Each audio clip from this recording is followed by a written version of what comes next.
جہیز کی جڑ کاٹی جائے۔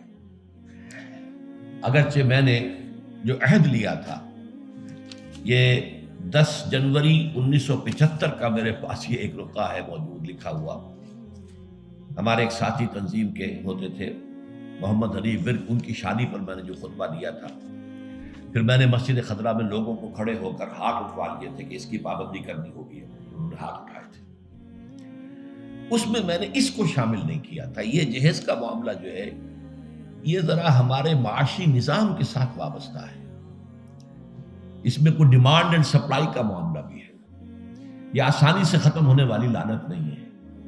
اس وقت ہم نے صرف ایک پابندی لگائی تھی کہ اس کی نمائش نہ ہو، بلکہ یہ ہے کہ آپ کو جو کچھ دینا ہے 2 دن پہلے بھیج دیجئے لڑکے والے کے، یا 2 دن بعد میں بھیج دیجئے، نمائش نہ ہو کہ غریبوں کو یہ احساس نہ ہو کہ فلاں کی بیٹی تو یہ کچھ لے کر گئی ہے اور یہ کہ میرے پاس کچھ بھی نہیں ہے دینے کے لیے۔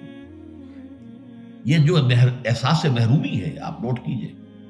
میں نے آپ کو بتایا اسراف کہتے ہیں ضرورت کی جگہ پر ضرورت سے زیادہ خرچ کر دیں، اور تبذیر کہتے ہیں بلا ضرورت خرچ کر دیں، صرف نمود و نمائش کے لیے، اپنی دولت کے مظاہرے کے لیے، اپنی دولت مندی کی دھوس چبانے کے لیے۔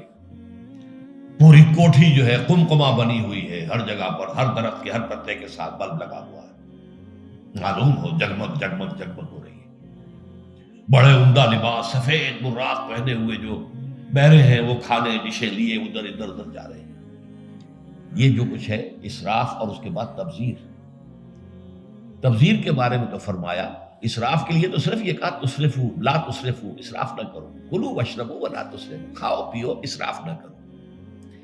لیکن تبذیر کے بارے میں فرمایا ان المبذرین کانوا اخوان الشیاطین، یہ مبذر جو ہیں یہ تو شیطانوں کے بھائی ہیں۔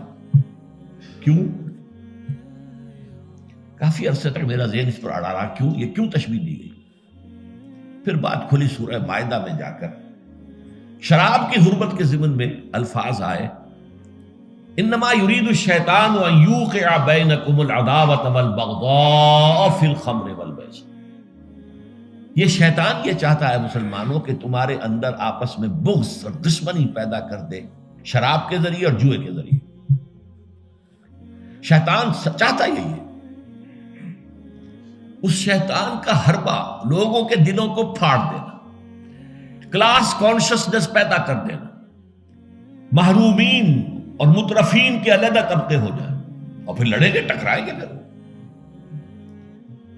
اور یہی کام اس میں ہے، جس گھر میں لڑکی کی شادی پر اس طریقے سے پیسہ جو ہے بہایا جا رہا ہے پانی کی طرح، وہاں کوئی شوفر بھی ہے، ان کا ڈرائیور، کوئی پہرے دار بھی ہے، کوئی خانسامہ بھی ہے، اس کی بیٹی بیٹھی ہوئی ہے، بوڑھی ہو رہی ہے، وہ ہاتھ پیلے نہیں کر سکتا۔ اس کے دل کے جذبات کیا ہوں گے اس وقت؟ کیا یہ اور میں بھائی ہیں آپس میں؟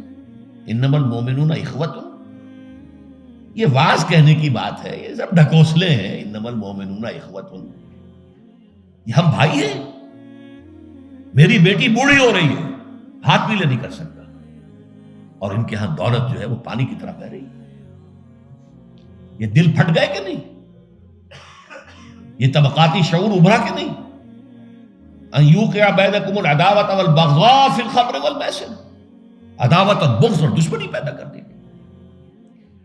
بہرحال 5ویں چیز میں عرض کر رہا تھا، جہیز۔ اس زمن میں چونکہ ایک بہت بڑا مغالطہ ہمارے ہاں لوگوں نے پیدا کر دیا ہے، حضرت فاطمہ رضی اللہ تعالی عنہا کے جہیز کا ذکر کر کے، اسلام میں قطعاً کسی جہیز کا کوئی تصور نہیں۔ جو میں کہہ چکا ہوں فلسفہ یہ ہے، لڑکی والے پر کوئی 1 پیسے کا بوجھ نہیں آنا چاہیے۔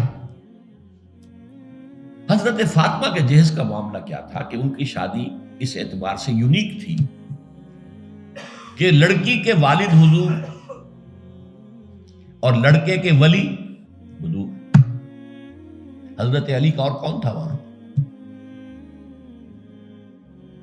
اب حضور نے پوچھا، علی تمہارے پاس کچھ ہے مہر دینے کو؟ مہر تو دینا ہوگا نا، مہر تو لازم ہے۔ انہوں نے صاف ہاتھ چھاڑ دیے اپنے کہ میرے پاس تو کچھ بھی نہیں ہے، تو فقراء صحابہ میں سے تھے، جیسا کہ میں نے آپ کو بتایا ابھی، ان کے پاس تو کوئی گھر بھی نہیں تھا، حجرہ بھی ایک انصاری صحابی نے انہیں دیا ہے کہ یہاں آپ اپنی بیوی کو رخصت کرا کے لے آئیں۔ کہ میرے پاس تو کچھ نہیں، فرمایا تمہارے پاس ایک زرہ ہوتی تھی، کہ جی ہاں زرہ تو ہے۔ انہوں نے کہا اصل میں سمجھا کہ زرہ تو ایک ہتھیار ہے، جہاد کے لیے ہے، وہ کوئی دولت تو نہیں ہے۔ آپ نے فرمایا جاؤ اسے بیچو یا گروی رکھو، قرض لے کے آؤ، لیکن مہر تو دینا۔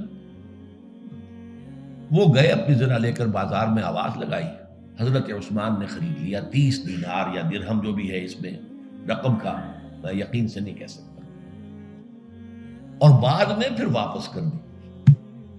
اس وقت اگر ویسے ہی دیتے 30 دینار یا 30 درہم تو حضرت علی کی جو غیرت ہے اور خودی ہے اس پر بوجھ پڑتا کہ اس نے مجھے خیرات دی ہے۔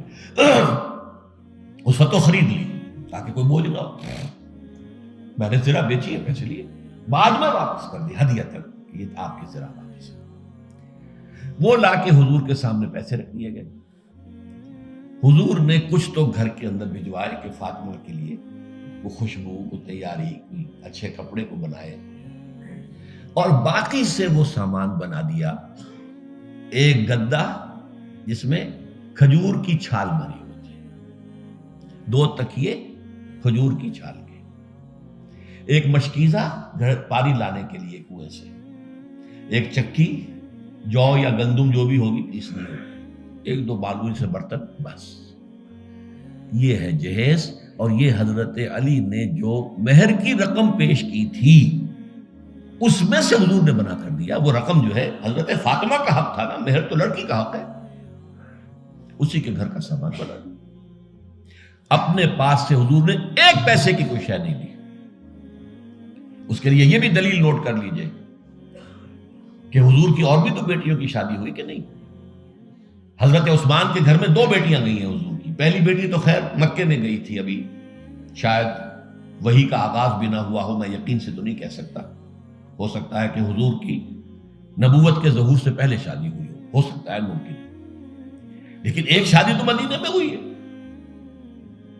اور حضرت عثمان کا گھر بھرا ہوا، ہر شے کا سامان موجود ہے، سامان جگہ موجود ہے، کسی جہیز کا کوئی تذکرہ ملتا ہے؟ تو یہ جہیز نہیں تھا، یہ خالص ہندوانہ تصور ہے۔ اور اس کی وجہ کیا ہے؟ وجہ یہ ہے کہ ہندوؤں میں لڑکی جو ہے، بیٹی جو ہے، وہ وارث نہیں ہے، اسے وراثت میں کوئی حصہ نہیں ملتا، لہذا جب اسے گھر سے رخصت کر رہے ہیں تو وہ دان دہیج، یعنی یہ ایک خیرات ہے جو دے رہے ہیں، لڑکی کا حق کوئی نہیں ہے۔